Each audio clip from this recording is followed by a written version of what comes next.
Now, one of your businesses is located in Ward 3 proper, and you've had some terrible experiences down there. Can you share with us what? Sure. So being in business is having theft and robberies and break-ins and things is part of business. Every person experiences that, from shoplifting. And over my 15-year tenure in this town, I've had armed robberies and broken windows and property theft galore. But when the margins get so tight, like they are right now for us and for everyone in this community, those little crimes become compounded and much more. They hurt a lot more.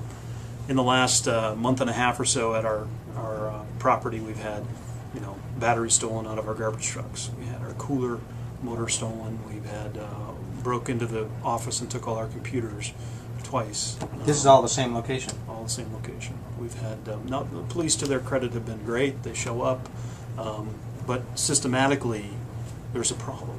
And I see it in the graffiti on my walls. I see it in the vandalism. I see it in the decay around my neighborhood of my business. And really, it's at the point with everything so skinny and margins so tight, I don't know if I can keep doing it, or I want to keep doing it. And how many employees would that be if you decided just to give up and walk away on that business? Right now, we've been slowly migrating backwards. So I've gone from 12, about 2 weeks ago, I went down to 2 employees in that business. For that reason and many others. It's just getting more and more difficult for a small business to survive. We use a lot of diesel fuel, pressures from the labor side. It's getting tough as a small business owner nationally and locally to make it. It's at the point where I don't know if there's many more can continue going the way they are. Now, you've said, Joe, that I think this is, we talked about sort of the Detroit example, and it seems to me I've heard you say that you're thinking about down the future. I mean, you've been very successful. You clearly know what you're doing when it comes to starting and building successful businesses, but you're thinking now, just in this environment, both nationally and locally, about your next business is going to be virtual. It's not going to involve employees. It's not. Yeah, the days, again, I'm a little different bird because I've done it all, and I've had multiple stores and multiple locations and capital intensive businesses, lots of employees.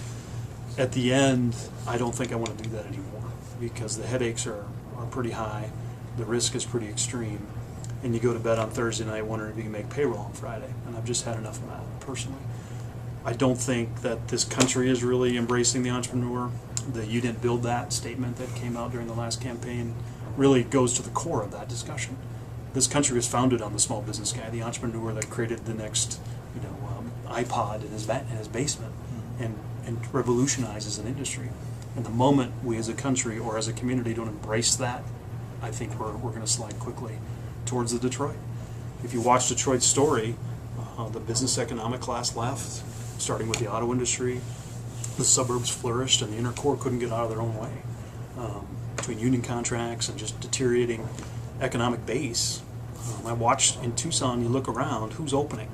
You're seeing large chains that can navigate and go through the process financially.